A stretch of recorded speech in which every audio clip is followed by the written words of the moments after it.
এখন কটা বাজছে ঘড়িতে? এই 11টা। রাত 11টা। রাত 11টা। রাত 11টার সময় আমরা তিনজন বসে আছি হ্যাঁ, সামনে। ও সরি, আই এম সরি, একদম ভুল করে ফেলেছি। চারজন আছি আমরা। চারজন বসে আছি। হ্যাঁ। পেছনে ক্যামেরায় একজন বসে আছে এবং ক্যামেরার সামনে আমরা তিনজন বসে আছি। তাই তো? সচিন তেন্ডুলকারকে গান গাইতে বললে তো প্রবলেম হয়ে যেত। ওইটা হলো সমস্যা। কি ভাই ফেভারিট, এটা আমার এখন তো ফুটবলের তো বুঝতেই পারছো, মেসি এটা তোমার জন্য। সিনিয়র বলেও এটা দিয়েছে। গর্জেস কিভাবে দেখাবো, আমি শো কিভাবে করব? সবাই শোতে মেতে গেছে, পৃথিবীর জন্য যেটা রেখে যাবে সেটাই থাকবে। আমি যদি 50টা বাচ্চাকে রেখে তৈরি করে যেতে পারি, আমি শিল্পটাকে রেখে যেতে পারবো। বাঙালিদের এখন কি প্রবলেম হচ্ছে যে আমরা শিল্পটাকে নিয়ে চর্চাই করছি না। গরিব বাচ্চাটাকে আপনি শেখান, দেখবেন ও শিখবে, ও শিখতে চাইবে, ওর আগ্রহটা বেশি আছে। ওয়েলকাম দেবব্রত। ওয়েলকাম ভাই। তো দেবব্রত, আজকের পডকাস্টে আসার জন্যে অসংখ্য ধন্যবাদ। ফার্স্ট যারা ভিউয়ার্স আছে হ্যাঁ, তাদেরকে তোমার পরিচয়টা একটু দিয়ে দাও, আমরা তো চিনি। নমস্কার, আমি দেবব্রত হালদার। আমি একজন ওয়াটার কালার আর্টিস্ট এবং আমি এখন ক্লাসেস রান করছি। তো আজকে এসেছি দাদাদের পডকাস্টে, দেখা যাক দাদারা কী প্রশ্ন করে এবং আমি কি উত্তর দিতে পারি। তো সেই নিয়ে আলোচনা শুরু হোক। একদম। তোমার কিছু কাজ একটু দেখাও আমাদেরকে, প্রথমেই দেখে নিই আমরা। কাজ দেখানোর আগেই দাদাদের জন্য আমি দুটো উপহার নিয়ে এসেছি, দেখিয়ে দিই এবং দিয়ে দিই। এটা পিছনে দুটো কাজ আছে, দেখ পাঠকদের জন্য আমি এটা দিলাম। থ্যাংক ইউ ভাই ফেভারিট, এটা আমার এখন তো ফুটবলের তো বুঝতেই পারছো, মেসি, এটা তো আমার লাগবেই। ওইটা ফ্রেম করা হয়নি, এটা একটু ফ্রেম করা আছে, এটা তোমার জন্য। সিনিয়র বলেও এটা দিয়েছে, আমি জুনিয়র তো যেমন ফ্রেম দেয়নি, বাট ওইটা কোনো ব্যাপার নাই। খুব সুন্দর, আমার তো খুব ভালো লেগেছে। ঠিক আছে, নেক্সট। এখানে আমি আমার কিছু কাজ আছে যেগুলো দেখানো যেতে পারে। কিছু জল রঙের কাজ আছে, এইটা একটি আছে। সুন্দর ডিটেলস কত সুন্দর। আরো কাজ আছে এখানে। আচ্ছা, আমার রাস্তার একটা আমি ছবি দেখলাম একটু আগে। হ্যাঁ, এইটা হচ্ছে তোমার রাস্তার একটা ছবি।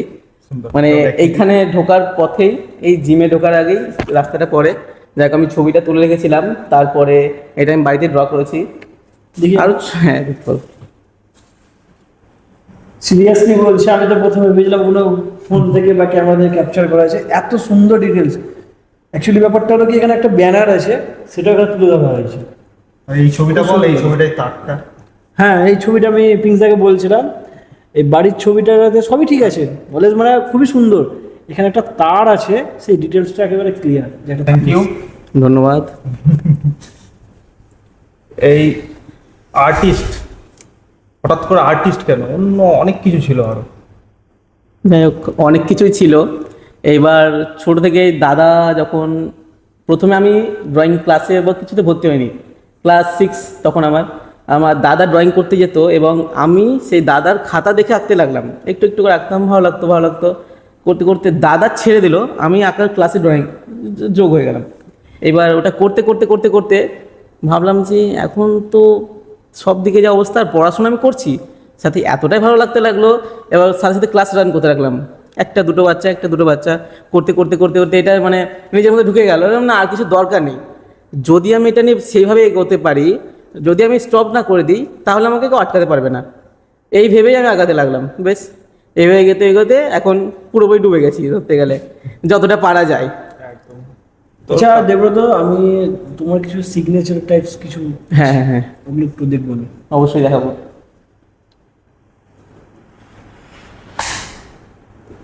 সিগনেচার বলতে এইটা আছে আমার কাছে এখন, আর একটা আছে ছবি। আচ্ছা, নামগুলো একটু তুমি বলে দাও। এখানে কার কার সিগনেচার আছে? এখানে ভারতবর্ষের বলতে পারা যাতে 1 থেকে 10-এর মধ্যে যে ওয়াটার কালার আর্টিস্ট পড়ে, অমিত কাপুরজি, মিলিন্দ মালিকজি, মেঘা কাপুর এবং আমাদের সঞ্জয় দেসাই স্যার, রাজাত স্যার, তো তাদের সিগনেচার আছে। যাক, তাদের সাথে মিট আপ করতে পেরেছি, তাদের ওয়ার্কশপে গিয়েছি আমি, ওয়ার্কশপ অ্যাটেন্ড করেছি, শিখতে পেরেছি অনেক কিছু শিখেছি এবং এখনও কিছু শিখেইনি ধরতে গেলে, অনেক কিছু শেখার আছে। কিছুটা শিখতে পেরেছি এবং স্যারদের কাছ থেকে একটা করে ছোটো সাইন নিয়েছি, ছোট। এখানে মিলিন্দ মালিক স্যারের সাইন আছে, এই ছবিটার পিছনে আছে।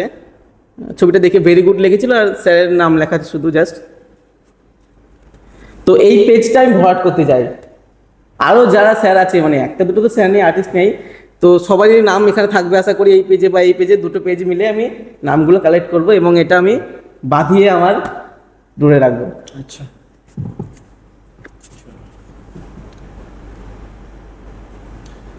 নেক্সট যেটা বলা, ছোটবেলা থেকে আমাদেরকে তো বলা হয় নর্মালি যে পড়াশোনা কর, হুম, ডাক্তার হ, ইঞ্জিনিয়ার হ, এটাই তো হ্যাঁ। বলা হয় নর্মাল একটা স্বাভাবিক। স্বাভাবিক। স্কুল টিচার হ। হ্যাঁ অবশ্যই। এখনকার যুগে হুম। দাঁড়িয়ে বর্তমান সময় হুম। শিল্পী হও, এই কথাটা কজন বলতে পারে? এইটা যে শিল্পী হওয়া আর শিল্পী হয়ে গেছি এটা বলা, মানে শিল্পী হয়েছি আলাদা জিনিস আর বলা আলাদা জিনিস। আমি ব্যাট বল খেলি এবং আমি ব্যাট বল নিয়ে আছি, ব্যাট বল খেলতে যাচ্ছি মাঠে, রোজ যাচ্ছি, ঠিক আছে, ব্যাট বল দিয়ে বলছি। তো যাই হোক, ব্যাট বল খেলতে যাচ্ছি রোজ মাঠে, ঠিক আছে, এই ভাই বিকেল হলো চল যাই খেলতে, হয়ে গেল ব্যাপারটা। আমি ব্যাট বল খেলা নিয়ে আছি, আমার 25 বছর হয়ে গেল, 30 বছর হয়ে গেল বয়স, আমি ব্যাট বল খেলা নিয়ে আছি, জীবন ওটা নিয়েই বেঁচে আছি। এইটা বলাটা কতটা টাফ, যারা আর্ট নিয়ে আছে, সাংস্কৃতিক বিষয় যে কোনো নাচ গান আঁকা যারা আছে তারাই জানে শুধুমাত্র, মানে বলতে পারে যে আমার এটাই প্যাশন। হ্যাঁ তুই আঁকিস, বাহ খুব ভালো, তো আর কি করিস, এইটার উত্তর আমাদের কাছে নেই। আঁকিস তো দারুণ, তো এই এত সুন্দর আঁকা, তোর এত সুন্দর আঁকা, কিন্তু এটা ছাড়া কি করিস, তো ইনকাম কি বা কি নিয়ে এগোতে চাস, তখন আর বলা হয় না বা অনেকে বলতে পারে না। এখন আমি আস্তে আস্তে বলতে শিখে গেছি, এটাই আমার সব। আমি এই জিনিসটাই জিজ্ঞেস করছিলাম হ্যাঁ। যে নর্মালি মানুষের প্রশ্ন হয় যে তুই তো আঁকিস খুব ভালো, হ্যাঁ হ্যাঁ হ্যাঁ, এটা ছাড়া কি করিস? এটা ছাড়া কি করিস, ওইটার উত্তর আমার এটাই সব, আর কিছু নেই উত্তর।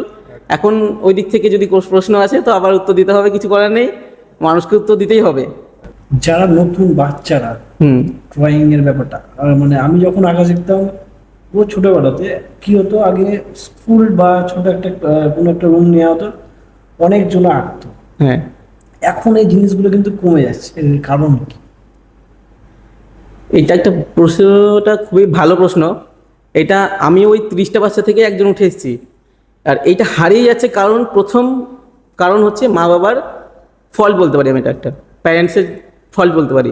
কারণ হচ্ছে গিয়ে যখন তারা দেখছে যে এতগুলো বাচ্চা আছে, এতগুলো বাচ্চার মধ্যে আমার বাচ্চাকে দেবো, আর এখন একটা অন্যরকম ব্যাপার চলে এসছে না, কম্পিটিশন চলে এসছে গার্জেনদের মধ্যে, এই আমার ছেলেকে দেবো না, আমি পার্সোনাল দেবো, আমি পার্সোনাল দেবো, এই করতে গিয়ে কী হচ্ছে, বাচ্চারা যে একটা আনন্দের সাথে যাবে, ক্লাসে যাবে, সবাই শিখছে আমিও শিখছি, এবং ক্লাসে কি হয়, বড়দের বড়দের কাজটা দেখতে পারে, আর ছোট পার্সোনাল হয়তো করাচ্ছে, তখন কি হচ্ছে নিজেদের যেটা করছে ওইটা শেয়ার করাচ্ছেন, ওটা দেখতে পাচ্ছেন। তো বাচ্চা যখন যাবে ক্লাসের মধ্যে বড় দিদিরা এতটা করছে, এত বড় করছে কাজ, তখন ওটা দেখতে পাচ্ছে। আর এটা হারিয়ে যাচ্ছে কারণ ওই গার্জেনদের জন্য। গার্জেনরা ভাবছে আবার ভালো শিখতে পারবে বাচ্চাটা, কিন্তু বাচ্চাটা ভালো শিখবে কিন্তু বদ্ধ থেকে যাবে, ফ্লুয়েন্টলি শিখবে না, হয়তো ওর মধ্যে থেকে যাবে, কিন্তু স্যার যেটা শেখাবে ততটাই থাকবে। কম্পিটিশন বাড়িতে, হ্যাঁ, বাইরে যে কম্পিটিশনটা আছে, বাইরে যে ওয়েদারটা বলতে পারছি বা অ্যাটমসফিয়ারটা, যে আমাদের ঘরে একটা ক্লাস হচ্ছে, যে ওয়েদারটা আছে, একটা যে স্যার দেখছে, ম্যাম দেখাচ্ছে, ওইগুলো পাবে না তখন। ওই কারণেই, আর ম্যাম এই বাবা মায়ের জন্য এই কারণগুলো হচ্ছে যে আগে আমরা আগে দেখতাম কোনো জায়গায় কোনো প্রোগ্রাম হলে হুম 3টে জিনিস থাকতো, যেটা আস্তে আস্তে বলতে পারি মুছে যাচ্ছে। ফার্স্ট হলো ড্রয়িং, হ্যাঁ সেকেন্ড হলো গান, হ্যাঁ আর থার্ড নম্বর হলো সাপোজ ধরো বাচ্চাদের কোনো টাইপের গেম করাতো আগে, যে কোনো জায়গায় একটা ছোট প্রোগ্রাম হলো, কোনো পুজোতে বা যাই হোক, পুজো তো একটা হয়, বা ছোটখাটো প্রোগ্রাম, সাপোজ ধরো একটা কোনো জায়গায় কিছু একটা হবে, কিছু ওপেনিং হবে, হ্যাঁ, suppose হ্যাঁ, ধরো একটা বড় শপিং মল হবে। আগে যেরকম কি হতো, একটা কোনো পার্ক ওপেনিং হচ্ছে, বাচ্চাদের হ্যাঁ, ডাকা হলো, অঙ্কন হ্যাঁ প্রতিযোগিতা, এগুলো হতো। তুমি এগুলো নোটিস করবে, এগুলো কিন্তু আর হচ্ছে না। এগুলোর কি একই রিজন, প্যারেন্টসের রিজন, না কিছুটা আমাদেরও সমাজেরও প্রবলেম হচ্ছে এগুলোর জন্য? হ্যাঁ ওগুলো এখন হচ্ছে না কারণ চিন্তা ভাবনা পাল্টাছে। এখন দেখবে ফ্যাশন শো করছে, ব্রাইট, ইয়েস, অলওয়েজ ব্রাইটের দিকে যাচ্ছে মানুষ আর ওল্ডের দিকে যাচ্ছে না, আর ভাবছে যে এগুলো তো পুরনো হয়ে গেছে, এগুলো করে কী হবে, এই অত নাচ শিখে লাভ নেই, তো তুমি ডান্স শেখাও। মানে ডান্সটাও ভালো, আমি বলছি না ডান্সটা খারাপ, কোনো জিনিসই কিন্তু খারাপ না। ব্রাইট আমি গর্জেস কীভাবে দেখাবো, আমি শো কীভাবে করব, সবাই শোতে মেতে গেছে তখনই এইটাকে অফ করে দিচ্ছে। এখানটা তো হাতে আঁকছে, বসে আঁকছে, হ্যাঁ এটা বোরিং ব্যাপার, এরকম একটা এই কত্থক রবীন্দ্রনাথ আসছে, বোরিং ব্যাপার, এরকম চলে আসছে দিয়ে এইটা কী হচ্ছে, উৎসাহ কার পাচ্ছে না, গার্জেনরাও উৎসাহ পাচ্ছে না, মানে উৎসাহ দেখাচ্ছে না। এই কারণে আমাদের যারা অর্গানাইজার তারা উৎসাহ দেখাচ্ছে না। কি হবে, এটা তো করে আমার আসছে না তো, লোক আসছে না তো, এই কারণে এইসব জিনিসতে টুকটুক করে আস্তে আস্তে হারিয়ে যাচ্ছে। হারিয়ে যাচ্ছে। আঁকা দেখতে লোক আসবে না, কিন্তু নাচ দেখতে ঠিকই আসবে। ডান্স না, দেখতে আসবে, কোনো জিনিসই খারাপ নয়। কোনোটাই খারাপ না। ওই নাচের কথা বলি, হ্যাঁ, হ্যাঁ, হ্যাঁ। আমি মানে যেগুলো এখন চলছে রিলস এর নাচ, ওই নাচ হ্যাঁ, হ্যাঁ, দেখতে ঠিক আছে। ওইটা দেখতে ভিড় জমে যাবে। নাচেরও অনেক কিছু আছে, হ্যাঁ, অনেক নাচ ভালো তো ভালো আছে। সংস্কৃতির দিকে নাচ সবই, ডান্সও একটা ভালো প্ল্যাটফর্ম, কিন্তু তার মধ্যেও অনেক কিছু আছে, চলো ভিতরে যারা ডিপলি আছে তারাই বুঝতে পারবে। দেবদা, তুমি কেমন করে তোমার ড্রয়িং ক্যারিয়ারটাকে আর আগাতে চাইছো, আর মানে নেক্সট ড্রিম বা নেক্সট প্ল্যান কি রাখতে চাইছো? নেক্সট প্ল্যান বলতে গিয়ে এই আর্টের লাইন ধরে নেক্সট প্ল্যান, এখন একজন রেগুলার চর্চা, প্রতিনিয়ত চর্চা, যেটা আমাদের প্রয়োজন সবসময়। ওটা এখন একজন 80 বয়সে আছে, উনিও এখন সকালবেলা ঘুম থেকে উঠে চর্চা করছে, ওইটা করে যেতে হবে। এটা আমি চাই যে এটা আমি করতে পারি সবসময়, এবং যেভাবে আমি ক্লাস রান করছি এবং আমার থ্রুতে যাতে 10টা বাচ্চা শিখতে পারে। প্রথম উদ্দেশ্য 10টা বাচ্চা শিখতে পারে, মানুষ থাকবে না কিন্তু হাতের কাজ থাকবে, একদম। এইটাই হলো একটা কথা। আমি থাকবো না, তুমি থাকবে না, কেউই থাকবে না, হাতের কাজ পৃথিবীর জন্য যেটা রেখে যাবে সেটাই থাকবে। আমি যদি 50টা বাচ্চাকে রেখে তৈরি করে যেতে পারি, আমি শিল্পটাকে রেখে যেতে পারবো। একদম। আমার মধ্যে থাকলো না, আমার শিক্ষক যেমন নিজের মধ্যে রাখেনি, আমার মধ্যে কিছুটা দিয়েছে। আমি চাইবো আমাদের যে বাচ্চাগুলো আছে আমাদের স্কুলে আসে, আমার কাছে শেখে, আমার বন্ধু বান্ধব যার কাছে শিখুক, ওরা যাতে শিখতে পারে, 50টা বাচ্চা যাতে আমি তৈরি করে দিতে পারি, শিল্পটা যাতে আস্তে আস্তে হারিয়ে না যায়। ইয়েস। এই কারণেই এইটাই আমার ড্রিম বলতে পারো, দারুণ। এইভাবেই এগোতে চাই। আচ্ছা, ও একটু আগে একটা কথা বললো, হুম। তুমি একটু আগে একটা কথা বললে, দুটোকে আমি মিক্স করছি, হ্যাঁ, করো। দেন একটা হ্যাঁ, আমি জিনিস জিজ্ঞেস করছি। পাবলো পিকাসো, হ্যাঁ, ঠিক আছে, ওনার যেটা গ্রেটেস্ট আর্ট সেটা হচ্ছে দ্য ওয়েপিং ওম্যান। হ্যাঁ, আমি ছবিটা রেফারেন্সের জন্য দিয়েও দেবো। দেন হচ্ছে লিওনার্দো দা ভিঞ্চি, আমরা সবাই জানি মোনালিসা, খুব পপুলার। আরেকটা ওনার আছে দ্য লাস্ট সোপান। সপার, হুম, দ্য লাস্ট সপার বলে। আচ্ছা, এনারা তো বিদেশি, বিদেশি। এনারা বিদেশি, আমাদের এ দেশীয় অনেক আছে, অনেক আছে। যেরকম হচ্ছে যামিনী রয়, হ্যাঁ, ঠিক আছে, অবনীন্দ্রনাথ ঠাকুর, ঠাকুর। ঠিক আছে, তারপর হচ্ছে নন্দলাল বসু, ঠিক আছে, এনাদেরও অনেক ভালো ভালো ইয়ে আছে। তার মধ্যে হচ্ছে অবনীন্দ্রনাথ ঠাকুরের হচ্ছে ভারত মাতা, এটাও আমি দিয়ে দেবো ছবিতে, খুব সুন্দর একটা ছবি। যামিনী রয় হচ্ছে পটচিত্র, যেটা সেটাকে উনি একটু ট্রান্সফর্ম করে অন্য স্টাইলে, নিজের স্টাইলে করেছেন। নিজের কালার, মানে নিজস্ব ই করে পুরোপুরি জিনিসটা করেছেন। আচ্ছা, নন্দলাল বোস, যেটা উনি ছিলেন বিশ্বভারতী ইসের শিক্ষক, তো উনিও অনেক স্টুডেন্ট তৈরি করেছেন, এরকম শিল্পের শিল্পী তৈরি করেছেন অনেক। আমাদের বাঙালিদের এখন কি প্রবলেম হচ্ছে যে আমরা শিল্পটাকে নিয়ে চর্চাই করছি না, শিল্পটা নিয়ে চর্চা করছি না। কি প্রবলেম হচ্ছে আমাদের?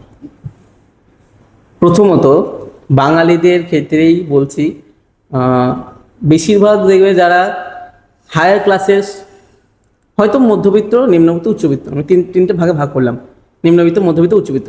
এবার আমি একজন স্টুডেন্ট বা আমি একজন ছাত্র, মধ্যবিত্ত ফ্যামিলি বিলং করছি, একজন আছে উচ্চবিত্ত আছে, নিম্নবিত্ত আছে, সবগুলো আছে। এবার যে উচ্চবিত্ত আছে, ও কি করছে, কিছুদিন হয়তো চর্চা করছে, তে হারিয়ে যাচ্ছে কোথায়, একটু উপরে যাচ্ছে, যে সমাজে যে কানেকশানটা আছে, এই ফোন, গ্রুপ, চ্যাট, আড্ডা, ঢুকে যাচ্ছে ও, দিয়ে ফোকাসটা হারিয়ে যাচ্ছে। হয়তো আমার মনে হয় যে এই বিষয়ের জন্য উচ্চবিত্তটা হারালো, উচ্চবিত্তটা গেল, এবার আসছি মধ্যবিত্তে, আমার লেভেলে আসছি, আমি মধ্যবিত্ত না, আমার লেভেলে আসছি। আমরাও মধ্যবিত্ত। হ্যাঁ, সবাই, বেশিরভাগ অডিয়েন্সও মধ্যবিত্ত ধরেই দেখছি, আমরা ধরলাম। তো আমরা কি করছি, হয়তো করছি, এবার হয়তো ছোট্ট, আমি ধরো করছি, আমার একটা এক্সাম্পল দিচ্ছি, আমি আর কারো এক্সাম্পল দিব না, আমি করছি ড্রয়িং করছি, প্র্যাকটিস করছি, টুক করে একটা, মানে আমার কিন্তু বাড়িতে এখন ফ্যামিলিকে আমাকে চালাতে হবে, এইটা মধ্যবিত্ত সব থেকে মেন, একটা ছেলের ক্ষেত্রে বিশেষ করে। তো আমার বাবা এখন অসুস্থ, যাই হোক, আমাকে ফ্যামিলি চালাতে হবে, তো আমি একটা কি বললাম, 10,000 টাকা একটা চাকরি পেয়ে গেলাম বা একটা জব পেয়ে গেলাম, তো আমি চর্চা ছেড়ে কিন্তু জবতে চলে গেলাম, কারণ আমার টাকাটা দরকার। জব এটা ছেড়ে আমি চলে গেলাম জবে, আমার চর্চা চলে গেল, জব করছি ঠিক আছে, আমি 10,000 টাকা পাচ্ছি বা 20,000 টাকা পাচ্ছি, ভালো জিনিস তোমার হারিয়ে গেল। হারিয়ে গেল। এই যে স্যাররা যে যে যে নাম বললেন বলার ঠিক না, স্যাররা যে উঁচুতে লেভেলে গেছে স্টাইল করতে ওইটা তো এইখান থেকে তো গেছে, সিঁড়িটা বেয়েছে। আমরা সিঁড়িটা অর্ধেক সিঁড়িতে থেকেই এই সাইডে যাচ্ছি, এক পা এই সাইডে এক পা এই সাইডে, ফাইন্যান্সিয়াল দেখতে হচ্ছে এবং ওই দিকটা দেখতে হচ্ছে। এই দু পা সিঁড়িতে দিয়ে দুটোই হয়তো এবড়ো খেবড়ো হয়ে চলছে সারা জীবন, এইভাবে চলতে থাকবে। যে ব্যালেন্স করতে পারছে সে চলে যাচ্ছে ওই সিঁড়িতে আস্তে করে, এখান থেকে ওই সিঁড়িতে যাওয়া যাবে কিন্তু টাইম লাগবে, ধৈর্য লাগবে, এবং করতে হবে, প্রতিনিয়ত কাজ করতে হবে, চর্চা করে যেতে হবে, তাছাড়া উপায় নেই। নিম্নবিত্ত হয়তো ফাইন্যান্সিয়ালের দিক থেকে প্রবলেম পড়ে যায়, এবার কিছু কিছু মানুষ তার থেকে উঠে আসে, যা হয়ে যায় কিছু একটা জীবনে করতে পারে, যা ওখান থেকে উঠে এসেই করতে হবে। এই কারণেই আস্তে আস্তে হারিয়ে যাচ্ছে বা যাই হোক বিলুপ্তির দিকে যাচ্ছে। এবং আমাদের স্যারের যেটা কর্তব্য সকল শিক্ষকদের, যে যে নিম্নবিত্ত যারা হয়তো ফিজটা দিতে পারছে না, আমাদেরকে হয়তো 200 টাকা ফিজ দেখেছি বা আমরা 250 বা 500 টাকা যেটা ফিজ দেখেছি ওইটা হয়তো দিতে পারছে না, যে গরিব বাচ্চাটা আছে তাকে শেখান। অবশ্যই ভালো। গরিব বাচ্চাটাকে আপনি শেখান, দেখবেন ও শিখবে, ও শিখতে চাইবে, ওর আগ্রহটা বেশি আছে। মধ্যবিত্ত বড়লোক যাই হোক, যে যার শিকারে আগ্রহ আছে শিখবেই। সহজে পেয়ে গেলে আগ্রহ কমেই যায়। হ্যাঁ। এটাই নিয়ম। কি বলছেন? সহজে কোনো জিনিস পাওয়া গেলে, হ্যাঁ। ইজিলি পেয়ে গেলে ওটাই মনোযোগ থাকছে না। তো যে গরিব বাচ্চাটা যে দেখবেন ও ঠিক একদিন না একদিন ঠিক কিছু করবে, আপনি হয়তো ফিসটা তার কাছ থেকে একটু কম নিলেন বা নিলেন না, একদম। যতটা পারলেন অতটা ওকে লুজ করলেন, তাহলে ও শিখতে চাইবে। কারণ ওর বাবা টাকাটা দিচ্ছে, তখন ও ইনকাম করছে না, ওর বাবাটা দিচ্ছে, হয়তো ও পারছে না, ও বলতে পারছে না যে আমার বাবা দিচ্ছে না, দাদা ভাই ভালো লাগছে না বা স্যার ভালো লাগছে না, ছেড়ে দিব আমি, কিন্তু ও চাইছে, ভিতরে কাঁদছে, পাচ্ছে না। তো এরকম আছে তোমার কোনো স্টুডেন্ট, আমি নাম করতে হবে না, আছে এরকম? হ্যাঁ অবশ্যই আছে, থাকবে। সব আমার যে অডিয়েন্স মানে যারা আমাদের দেখছে তাদেরও আছেই, যেসব স্যাররা আছে থাকবেই, অবশ্যই থাকবে। এইটা একটা সার্কেল আমার থাকবেই। এবং ওই স্যার যারা দেখছেন সেই স্যারদেরও পড়ার ক্ষেত্রে হতে পারে, সেই স্যারদেরও আছেন এবং সেই স্যাররাও ফিজ কম নেন, এটা আমি জানি, কিন্তু কাউকে বলেন না, কারণ ওটা বলা যাবে না। আমি যে ওর কাছ থেকে কম নিই, ওর কাছ থেকে বেশি নিই, এটা বলা যাবে না, জিনিসটা খারাপ দেখাবে। হ্যাঁ। ঠিক, একদম। আচ্ছা, তুমি একটু আগে বললে যে আমাদেরকে কনসিস্টেন্ট থাকতে হবে, যেটা আমরা করছি সেটার উপরে। একটু আগে বলে তুমি অন্য অন্য ওয়ার্ডে বললে, আমি অন্য ওয়ার্ডে বলছি জিনিস। সেটা অবশ্যই। ঠিক আছে, এখন কটা বাজছে ঘড়িতে? এই 11টা, রাত 11টা। রাত 11টা। রাত 11টার সময় আমরা 3 জন বসে আছি হ্যাঁ, সামনে। ও সরি, আই এম সরি, একদম ভুল করে ফেলেছি। 4 জন আছি আমরা। 4 জন বসে আছি। হ্যাঁ। পেছনে ক্যামেরায় একজন বসে আছে এবং ক্যামেরার সামনে আমরা 3 জন বসে আছি, তাই তো? তো আমি কিন্তু কর্পোরেটে জব করি, ও জিম চালাই, জিম ওনার। তুমি কিন্তু মানে ড্রয়িং এর উপরে, হ্যাঁ, তুমি মাস্টার, ড্রয়িং মাস্টার। আমরা কিন্তু এমনি বসে নেই এখানে, না আমাদের কিছু একটা ড্রিম আছে। হ্যাঁ। বিশেষ করে আমার, যেহেতু চ্যানেলটা আমি এবং আমাদের দুজনের, আমাদের একটা ড্রিম আছে যে চ্যানেলটার মাধ্যমে আমরা বিভিন্ন লোকের কাছে পৌঁছে যাবো এবং মেসেজ দিন, ভালো একটা মেসেজ দেবো। হ্যাঁ, তাই তো? তো আমি যারা ভিউয়ার্স আছে তাদেরকে আমি একটাই কথা বলবো, রাত 11টায় যদি আমি করতে পারি, ও করতে পারে এবং যে আমাদের ক্যামেরার পেছনে আছে সে যদি করতে পারে, আপনারাও পারবেন। যেটা ইচ্ছে, যেটা করার ইচ্ছে সেটা করতে হবে তো হবে, কেউ আটকানোর যেন না থাকে। একমাত্র আমাদের শত্রু হচ্ছে আমরাই। ঠিক আছে, নিজেকে আয়নার সামনে দেখুন, শত্রুকে আগেই বলুন চল হাট, তারপরে কাজটা শুরু করুন। ওর যেরকম পছন্দ ছিল ড্রয়িং, ও কিন্তু ফ্যামিলিকে সাপোর্ট করতে হয়েছে ওকেও, বাট ও কিন্তু চাইলে জবে চলে যেতে পারতো, একটা জব করতে পারতো, কিন্তু ও হচ্ছে জিম ট্রেনার, হ্যাঁ, এবং নিউট্রিশনের উপরেও ও হচ্ছে কোর্স দেয়। ও রাত 11টার সময় এসে বসেছে নিজের শুধু শখের জন্য এবং আপনাদেরকে কিছু একটা ভ্যালু প্রোভাইড করার জন্য।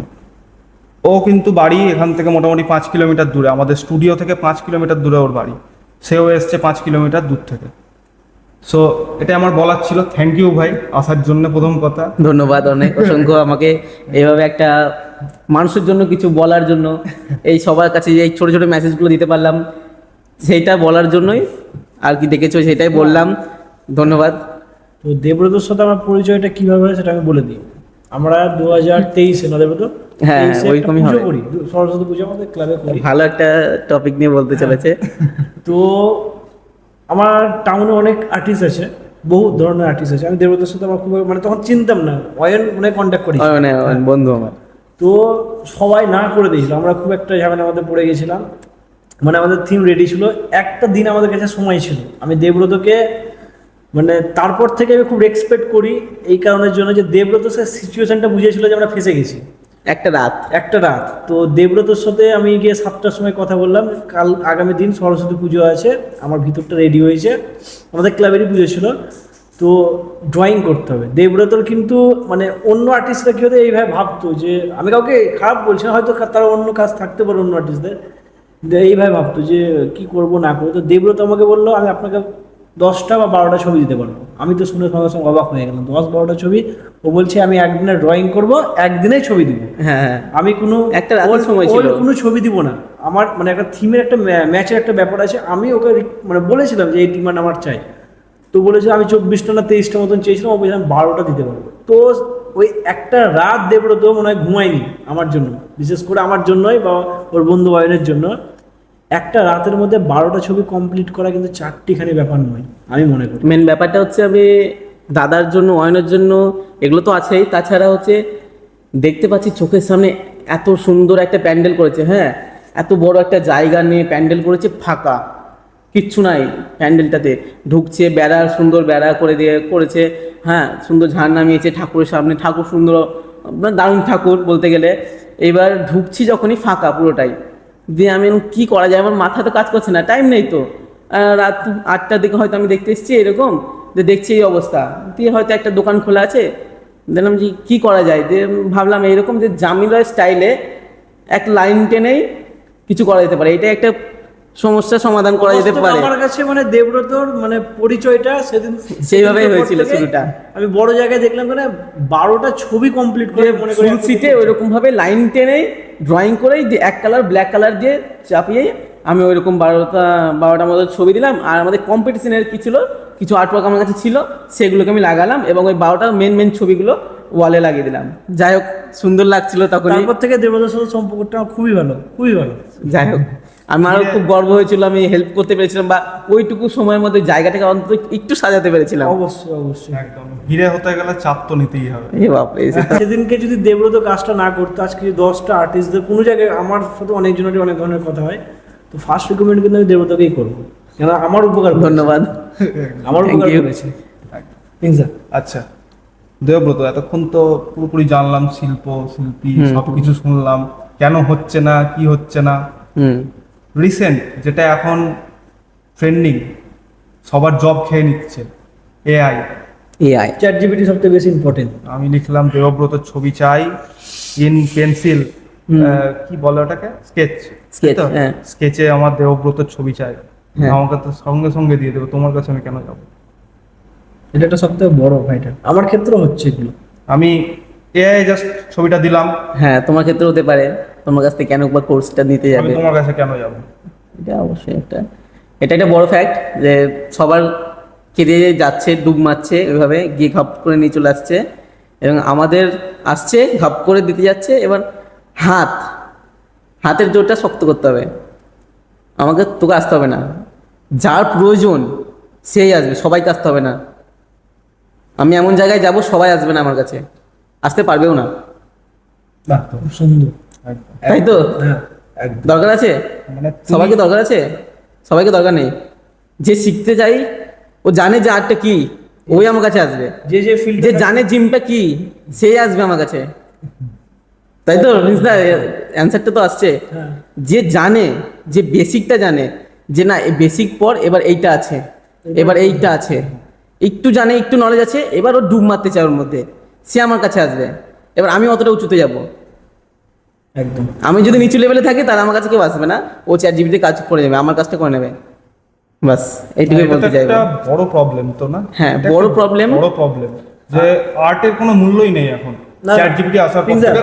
মানে আমি জাস্ট সাপোজ বলছি, আমি হ্যাঁ, মানে আর্টকে আমি খারাপ কিছু বলছি না, না, এতটাই ছোট জিনিসটা হয়ে গেছে না এখন। আমি জাস্ট ছবিটা দিচ্ছি, আমার বলছি স্কেচ করে দাও, করে দিচ্ছে। তুমি হ্যাঁ, প্রিন্ট আউট পাবে, তুমি কি হাতে আঁকা পাবে তোরাই, ওইটা আরেকটা print জিনিস পাবে। আছে দেবব্রত, হ্যাঁ। মানে প্রিন্স হয়তো যে কথাটা বললো পয়েন্ট অফ কথা, যে মানে ভ্যালু নাই, এটা কিন্তু ভুল কথা আমি মনে করছি। এখনো আমরা হয়তো আমাদের যেখানে থাকি, আমাদের যেখানকার বাসিন্দা, সেখানে হয়তো পিছিয়ে আছে। আদার্স জায়গায় কিন্তু আর্টকে তুমি যদি বোলপুর শান্তিনিকেতনে চলে যাও, এখনো আটই আছে, আটই আছে। যতই চ্যাট জিপিটি চলে আসুক, হ্যাঁ, যতই AI ওইটাই আমি বলতে যা চাইছি। চলে আসুক, যাই চলে আসুন। আমাদের ওয়েস্ট বেঙ্গলের মধ্যে যদি আমরা পুরনো কিছু শিখতে চাই তো বোলপুর হলো বেস্ট জায়গা, আমি Best মনে করি। জায়গা। সবকিছু দিক থেকে শুধু ঘুরে আসলেও কিছু শিখতে পারবে তুমি, অনেক কিছু, কেন ওখানকার দুদিন কালচার ঘুরে আসলেও কিছু শিখতে পারবে। তো এই দিক থেকে আমি বলবো যদি শিক্ষা আমরা অর্জন করতে চাই কেউ বা হ্যাঁ, আরো হ্যাঁ, জানতে চাই, বোলপুর বেস্ট জায়গা। তোমার মতামত কি এটাতে? হ্যাঁ, বোলপুর অবশ্যই বেস্ট, এবং বোলপুরের যে তৈরি করেছে, যেভাবে যেভাবে আস্তে আস্তে আস্তে আস্তে তৈরি করেছে, সব জায়গায় এভাবে তৈরি হোক। অবশ্যই আমিও চাই সব জায়গায় কারণ এভাবে তৈরি হোক। আমাদের ইদানিং একটা বই মেলা হয় ম্যাকেনজিবার, আমরা সবাই হ্যাঁ। জানি। আগে আমি যখন ছোট ছিলাম তখন কিন্তু অনেক ধরনের স্টল থাকতো বই হ্যাঁ, মেলাতে। হ্যাঁ। হ্যাঁ ঠিক আছে, আঁকার বইয়ের বহুত স্টল থাকতো, আমি হাতে হ্যাঁ। গোনে এখন 2 থেকে 3টে স্টল দেখতে পাই। শুধু খাবারের দোকান। এবছর তো এই বছর না, ইদানিং চলছে যেটা, 2-3 বছর 4 ধরে চলে আসছে। খাবারের কেন? দোকান ছাড়া কিছু নেই। আমরা বই মেলা বলি ওটাকে, হুম, ফুড মেলা বলি না কেউ। না, খাদ্য মেলায় পরিণত হয়েছে। খাদ্য মেলায় পরিণত হয়ে যাচ্ছে। আগে যে ড্রয়িং এর ক্ষেত্রে আমি Stall বলছি, থাকতো। অনেক কটা স্টল থাকতো, Stall আমরা ডিসিশন নিতে পারতাম না কোন স্টল। আর এখন 2টো স্টলে আমরা বুঝে নিচ্ছি এই স্টলে বইটা না আছে, না, স্টলে এখন স্টল খুঁজতে হয়, যে ওই যে 2-4টে বইয়ের দোকান আছে, ওই যে একটা বোধহয় আছে কিছুর দোকান, ওইখানে গিয়ে যেতে হবে। আর আগে আর কিন্তু বাকিগুলো সব খাবারের দোকান, মনে রাখতে পারতাম না যে বইটা কোন স্টলে দেখেছি, কোন দোকান এত থেকে বড় দেখেছিলাম। stall। আমার এই বইমেলা থেকে মনে পড়লো, আমার একটা খুব ইনসিডেন্ট মনে আছে ছোটবেলায়, খুবই ছোট তখন আমি। তো আমি এই যামিনী রয়ের একটা বইয়ের জন্য খুব কান্নাকাটি করেছিলাম বাবার কাছে। বাবা আমাকে কিনে দেয়নি, আমার দাদা কিনে দিয়েছিল পরের দিন গিয়ে, আচ্ছা, যামিনী রয়ের বইয়ের জন্য। ওই জন্য আমি যামিনী রয়ের কথাটা বললাম তখন। হ্যাঁ, খুব সুন্দর বইটা। হ্যাঁ, দেখ বোলপুরে ইয়ে শান্তিনিকেতনে আমি একটা ওয়ার্কশপে গেছিলাম, IWS international water colour society, ওখান থেকে একটা ওয়ার্কশপ হয়েছিল যেখানে মিলিন্দ মালিক আরও স্যার এসেছিলেন। তো যাই হোক, আমি একটা 2 বছর আগে, 2 থেকে 3 বছর আগে গেছি ওখানে। তো দিয়ে আমি সব থেকে ছোট বয়সের আমি ওখানে আচ্ছা, ওয়ার্কশপ হচ্ছে, সব দেখছি সব সিনিয়র, হাইটও উঁচু, বয়সও অনেক বড়। মানে ওখানে মোটামুটি 80-70 কাছাকাছি বয়স আছে, পুরো সাদা ইয়ে। হ্যাঁ, ওইসব মানুষও আছে, শিখতে এসছে কিন্তু একদম। ওনারা শিখতে এসছেন।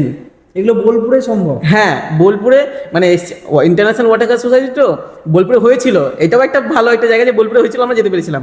মানে পাওয়া যায় না তো, খুব দূরে দূরে থাকে, এরকম দিল্লিতে হবে, এখানে হবে, ওখানে হবে, কিন্তু যাওয়াটা অসম্ভব হয়ে যায়। সব সময় যাওয়া সম্ভব হয় না, আর কাছে পেয়েছি তো আর কি ছাড়া যায়। তো গিয়েছি, দিয়ে একটা স্যার বলছে আমাকে, তোমার বয়সে আমি ওই বইমেলা থেকে আমি মিলিন্দ মল্লিক স্যারের বই নিয়ে আঁকা শিখতাম, আর তোমার কত কপাল ভালো, তুমি স্যারকে দেখতে পাচ্ছ চোখের সামনে। আমি বলছি হ্যাঁ স্যার। তখন আমি অতটা মানে রিয়েলাইজ মানে ক্লিয়ার হয়নি ব্যাপারটা, যে না স্যার কি ওয়ার্ডটা ব্যবহার করেছিল, সেই দিন হয়নি, কিন্তু ওখান থেকে বাড়ি আসার পরে আমি রিয়েলাইজ করতে পারছি যে স্যার কি বলতে চাইছে। মানে ওইখানে ওই রকম যে স্যার বা ওই রকম যে চলছে একটা জিনিস, অ্যাটমসফিয়ারটা আছে, সবাই যে আছে, এত ভালো ভালো আর্টিস্ট আছে, মানে তো চিনিও না, এমনও কয়েক কিছু জন আছে, সবাইকে তো চেনা যায় না প্রথম প্রথম।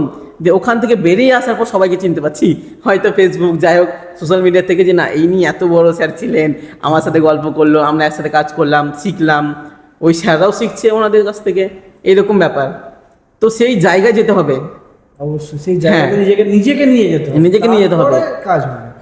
আমি হয়তো সেদিন কিছু টাকা আমার কাছে ছিল, ওখানে যেতেও আমার টাকা লেগেছিল হয়তো, যাই হোক 4-5 হাজার যাই লাগুক, আমি কিছু টাকা, হাফ টাকা ছিল, আমার সাথে যে দাদারা ছিল খুব হেল্প করেছিল আমাকে, ও কিছু টাকা দিয়েছিল। ভাই আমি বলছিলাম দাদা আমার কাছে নিয়ে, আমি এখন পরে দিয়ে দেবো তোমাকে, চলো আমাকে নিয়ে চলো।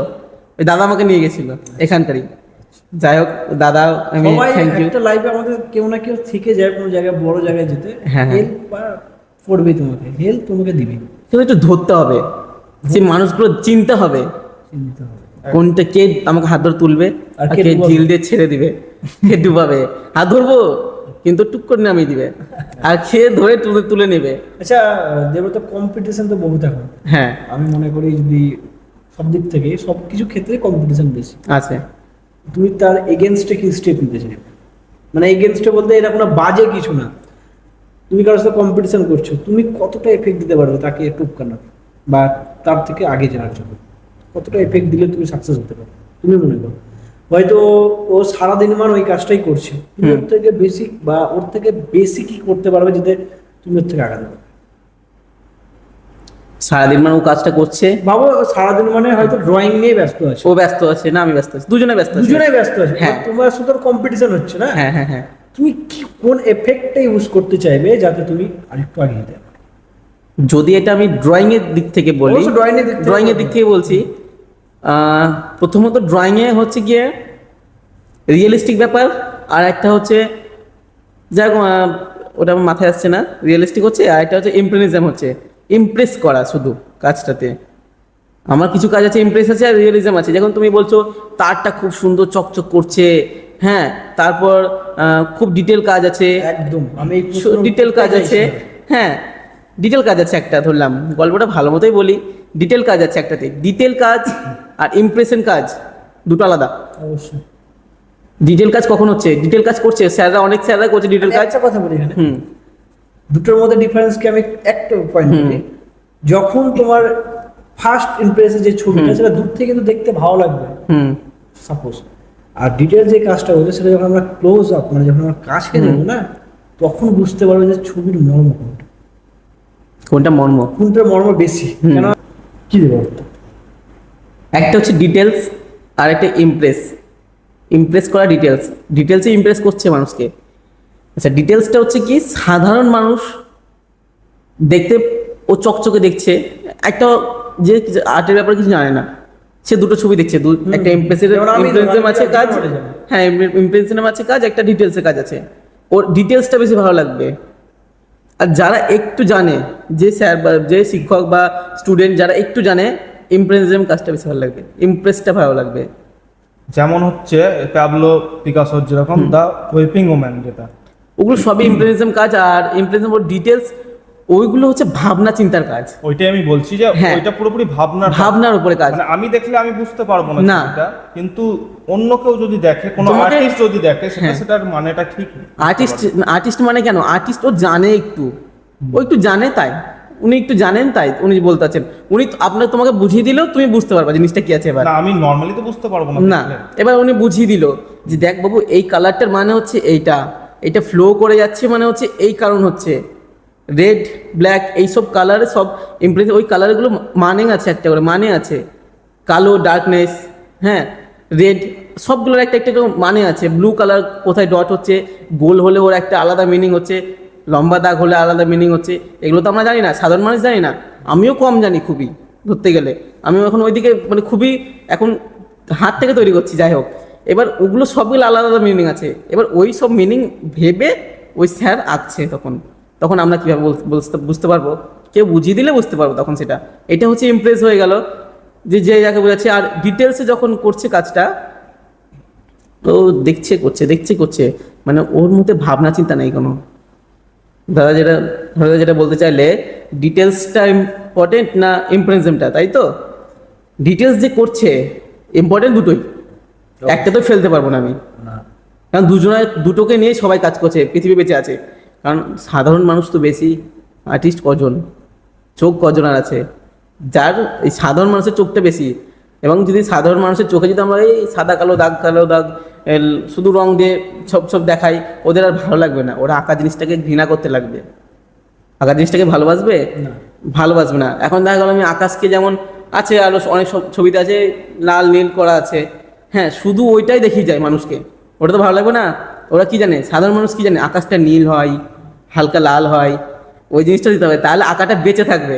আচ্ছা আচ্ছা আচ্ছা, ওই কারণে সাধারণভাবে যে ডিটেলস কাজগুলো হচ্ছে আর যেটা আমাদের কাজ আছে, আলাদা এক্সট্রা কাজ আছে ইমপ্রেসের উপরে, ওইটা হচ্ছে ওই আলাদা সাইডে, দুটো সাইডই দরকার আমার। ওটা নিজের জন্য, ওটা নিজের জন্য, আর এটা পাবলিকের জন্য, এটা পাবলিক সাধারণ মানুষের জন্য ধরতে গেলে এটা মেন ব্যাপার।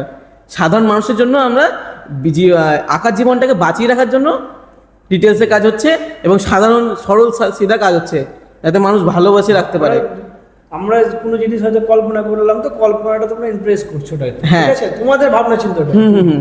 আর ডিটেলসে যেটা হলো আমাদের জন্য, হ্যাঁ তুমি যেটা বলে আকাশ, আমাকে যদি তুমি আকাশকে এখন কালো করে দাও, আমরা বুঝতে পারবো আকাশ কেন কালো, হ্যাঁ। রাত হয়ে গেল নাকি, হ্যাঁ। তুমি জানো যেটা কেন কালো। কেন কালো হয়েছে, ওটা একটা টপিকের উপরে কাজ আছে, ওইটার জন্য ওটা হয়েছে, একটা টপিক, একটা ভাবনা চিন্তার উপরে কাজ হচ্ছে।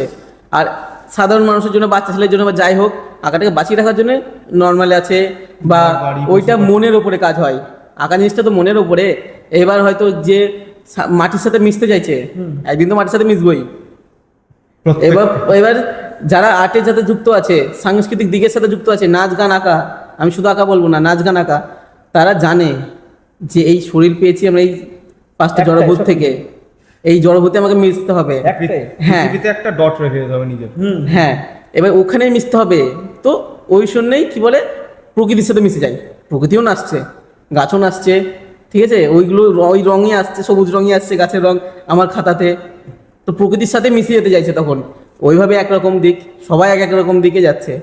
এটা একটা মানে নদী ধরতে গেলে মহাসাগর।